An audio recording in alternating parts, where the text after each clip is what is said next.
Hey campers, Georgia, back in the man cave. I'm a little embarrassed. There I was thinking, ooh, this is a good idea. Let me go do it right now. Well, let's check it out. So basically, if you remember, I just did a video on a Rough Rider knife. It's one that I wanted to add to my Faded Blue Denim series. Great knife, but it's a monster. It's huge and heavy. And I thought, this is a really good work knife, I think. It's got everything you need and it's big and heavy duty. It could take a lot, but I can't put that in my pocket. And I kind of said something about making a sheath for it that would be better. And then I got some comments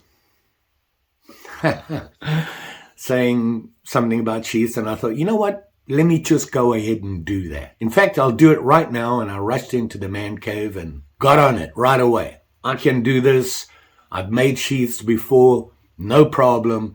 And there I was on my way. This is what happens when you're so busy thinking about how to film it. How do you want to do this? You're not thinking about what you're doing. Nothing unsafe, just not paying attention.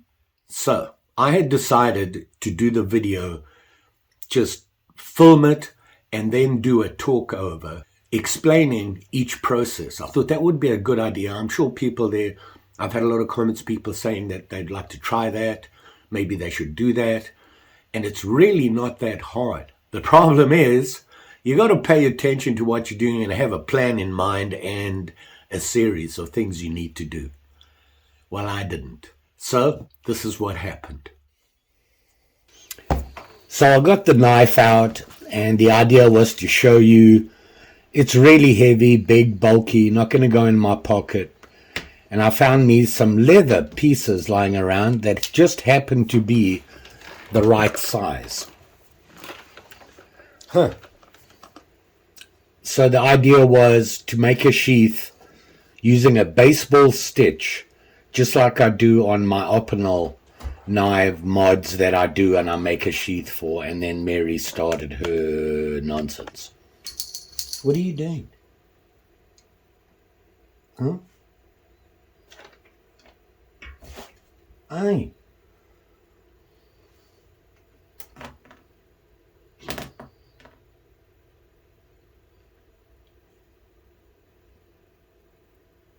I don't get it.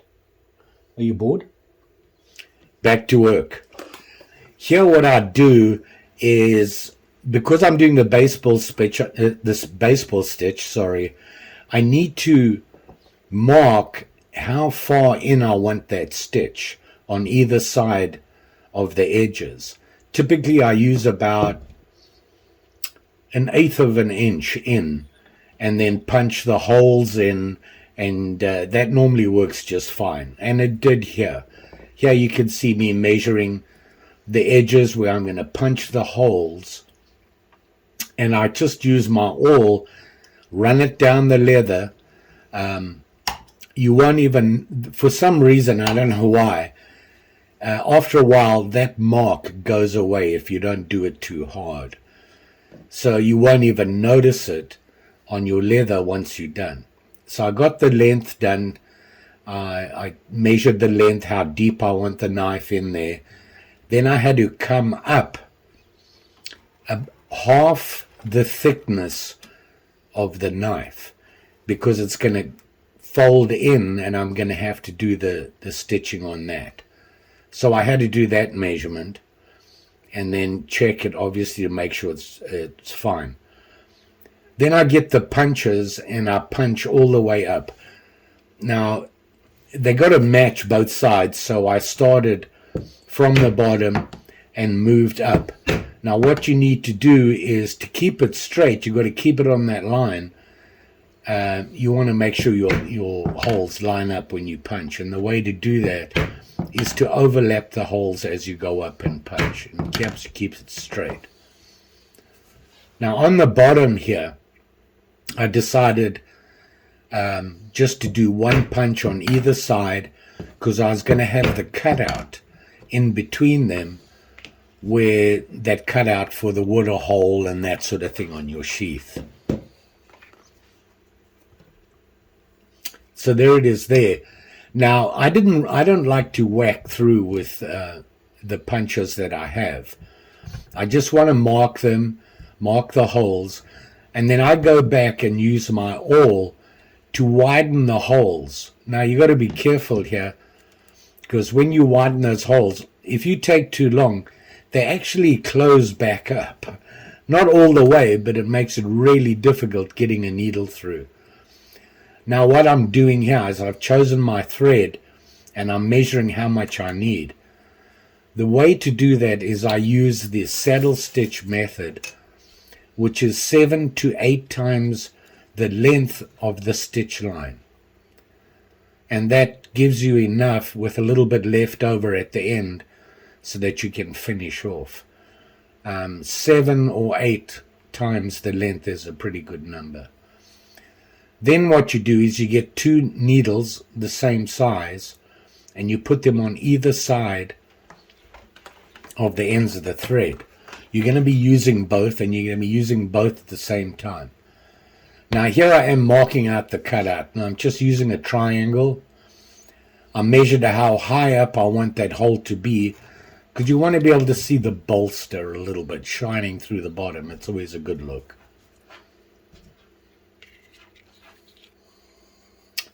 Now I've put the thread through here and I'm starting from the bottom. This is where I went wrong. This is where I forgot to do something. And let me know in the comments when you realize what I did wrong. Now when you do a baseball stitch, you're going left to right or right to left. What you need to do is choose which side is right and which side is left, and you go over, under, over, under, over, under from the same sides. Otherwise the stitch doesn't match.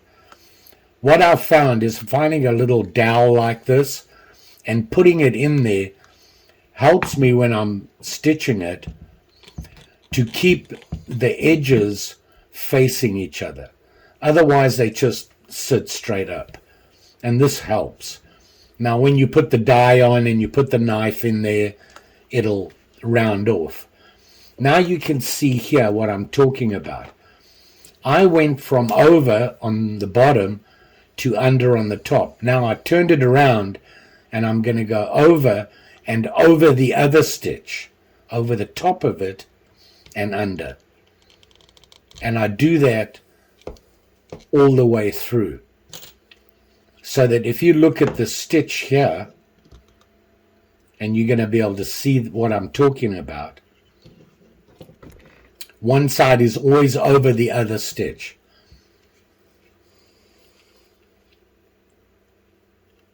You can see here I'm going under. You can see the holes are closing up. It's getting harder and harder to get it to go through. Now I'm going to snip off the ends. You want to leave yourself a little bit there.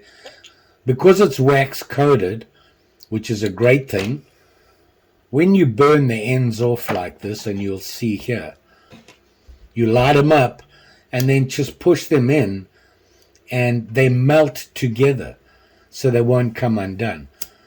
Now what I like to do is double stitch. I come back on my stitches about 2 stitches down. Here you can see the stitching. The top is always underneath the bottom one. Now you can see it fits in there pretty tight, right? It's all perfect. Uh-oh, I just realized what I'd done.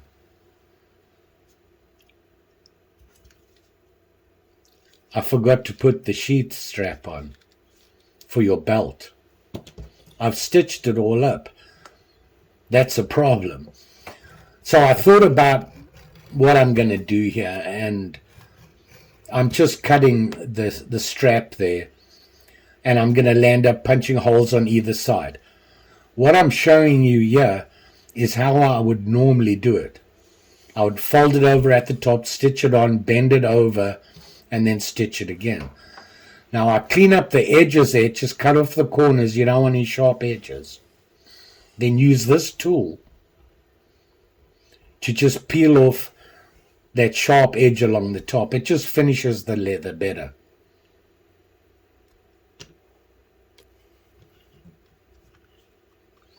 This is what I came up with. Just doubling it over and stitching it on really heavily. It needs to be really strong. It wasn't a perfect fix, obviously. Yeah, you can see it. Now, before you dye, you want to wrap your knife. And if you're using saran wrap, it leaves a sticky residue. So I always put a little bit of painter's tape and then wrap it in saran wrap. Don't want to put a lot on. You just want enough to seal the knife.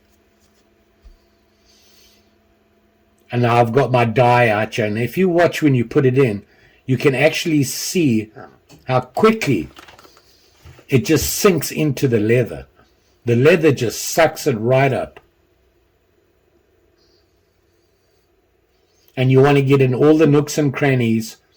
And on the inside of the sheath, you don't have to go all the way down. You just want to go deep enough that it looks like it's full. I'm losing my voice, I'm sorry. Here I'm just making sure I have it all evenly coated. Now I want to put the knife in there. Make sure you have it in the way you want, because what's going to happen, the leather's actually going to shrink when it dries. Now I'm just getting rid of the excess dye on my little brush here, and you can still see after putting all that on, it's still sucking up the dye.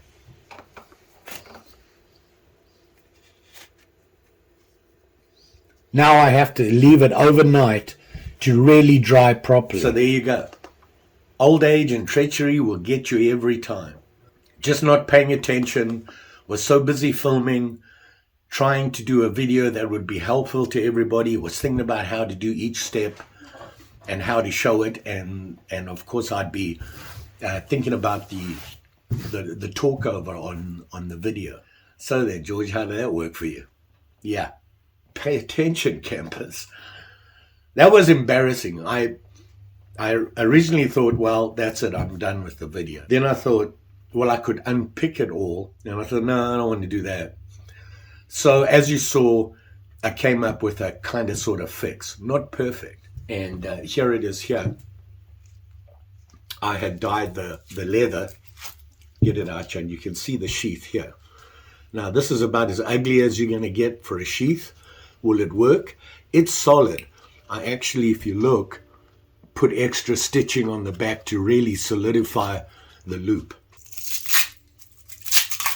Originally, the video was going to be a step-by-step how I do my sheaths, which is probably true.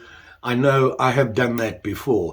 I didn't get quite as far. I just started the stitching before I realized, so I only had to pick, a couple of stitches. So here's the knife, and the way I designed it, I wanted the big bolster at the top, so you can see it goes in there, and it's pretty tight. Now, when you make a sheath, you got to remember that the leather will stretch over time. So you want to try and get it as tight as you can.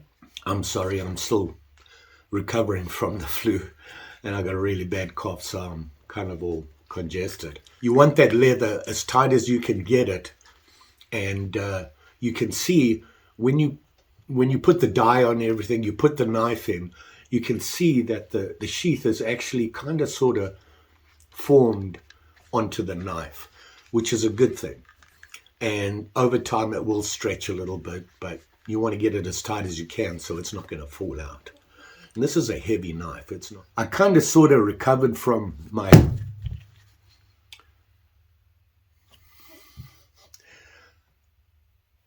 yeah, you know what? Maybe I should just pack up and go home. Oh, wait, I'm home. And it's pretty solid. It's not going to go anywhere. And this will work just fine. It's just not what I wanted. I wanted the strap to be down here because it just keeps the knife on you a lot more solid on your belt when you're working. When you're working, you don't want this. after this happened, I really sat down and thought about it, and I thought, what else did I do wrong? And thinking about it now, I used the orange thread, okay? And I thought, because it's wax covered, that when I put the dye on the leather, the orange is going to stay there. The idea being that it matches the liner. Well, that didn't happen. So overall, a disaster.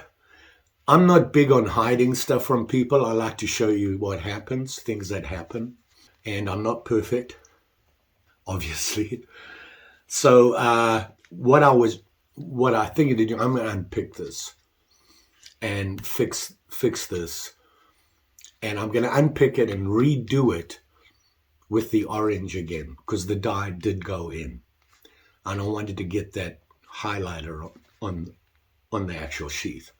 I'll change this to go down here, and I'll stitch it all up, and hopefully I'll be able to show it to you. So it's just going to take too long. There you go. If you want to do a project, plan ahead and pay attention to what you're doing. What can I say? Another lesson learned. You know, I'm old and I'm still learning. Who would have thunk? Don't forget, well, maybe not like because I messed up. Share. I don't know if I want you to do that. And of course, subscribe. You know the story. What can I say? I messed up. But I thought I'd show you my lesson learned. You all be safe out there, especially when doing this stuff. Pay attention, not only to the safety side, but what you're actually doing. Just saying. Thanks for watching. See you again soon.